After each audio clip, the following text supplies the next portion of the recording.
Thank you for tuning in to the National Real Estate Cafe with Don Getling and Gino Franti. And today, I know it's going to feel recycled because it's kind of an I told you so show. Is that okay, Don? No, what's beautiful is we do tell you all the time that we do know what we're talking about. We're not tooting our own horn. We just watch the charts, and we've been doing this for years and years, and we know how to read the charts. Therefore, we kind of forecast things ahead of time. But the media we know likes to spin things. Just because they're marketing companies, they're entertainment companies, and they've been warning you, now that we've had such a run of house prices going up and up and up, so now it's their chance to basically scare the hell out of you. Right. So let me ask you a question. So you're sitting there at the market, and you're looking at the cover of a newspaper, magazine, whatever it is. Show them this cover. Okay, show them the cover. What if you saw that? The Scotsman Guide, Housing Boom Stokes Fear of a New Bubble. That's a perfect example. Yes, thank you. Okay, so if you saw that, will you be likely to buy it to see what's going on? What if I put a different one on there that shows a man with a dog sitting in his front lawn and says, status quo, nothing's changed? Not too exciting, right? So they've got to sell you. You've got to get excited. You've got to get nervous. There has to be fear. That's what creates emotion that makes us take action. Okay, so we're very proud that we do pay attention to the numbers and our projections, and they've been pretty well on. And the Scotsman Guide is backing us up, which is really nice. 3 to 6 months later, but then again, they have to appeal to a large audience, so they got to be a little bit more conservative than us. We just throw it out there because, that's what we do. So we'll show you some real numbers that are going to excite you, especially for you homeowners. That's right. All right, first slide here. This is good. I mean, the last housing bubble was reached in 2006. So now, 10 years later, a lot of economists, I don't know if this is true, but say that home prices are rising too fast and approaching another bubble. What's interesting is they are rising too fast in certain areas, sure, but they're not rising too fast everywhere. In fact, one of the shows we did, we said they're rising too fast in certain parts of Europe. Right, so That's it's true. not rising, or Canada, and not rising at the same speed everywhere. And there's always going to be hot spots because real estate is ultra local. Real estate is not national and it's not global, although there's a national and global influence. So let's talk about a couple of the areas that are hot. We already let you know that Denver, Seattle, Portland, Oregon, and Texas, we've been letting you know that those states have been hot and now have actually surpassed the peak of the last housing boom. Here's a fun one, though. Did you realize that we have a city in California that has now broken a record and topped $1 million for an average? Median home price is $1 million, Don. I mean, I've been to San Jose, California, and it's just okay. I know, but it's the jobs. It's all the tech jobs, and there's some good tech jobs.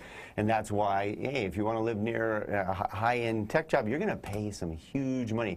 I know my sister thought about moving there to go teach there. I'm like, you can't afford it. You just can't afford it. I don't care. Well, they're going to pay me more. Not even close to enough. Yeah. So now what we've got is in Southern California, they're building what they're calling Silicon Beach.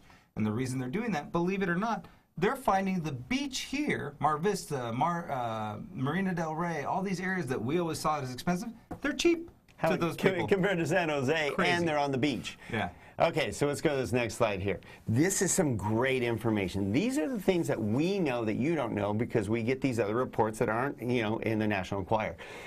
CoreLogic deemed 31 of the nation's top 100 core-based strategical areas as overvalued. Now you're like, wow, 31 out of 100.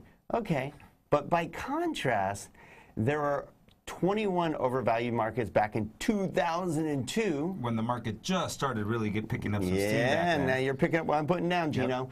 45 for January 2004. Market was on fire. I mean, we're talking 2004. We're lower than 2004. And then up to 70. It was 70, and basically 3/4 of all areas were overvalued back in 2006. Okay, so that means that today we're somewhere in the 2003 range, which means we have momentum still in front of us.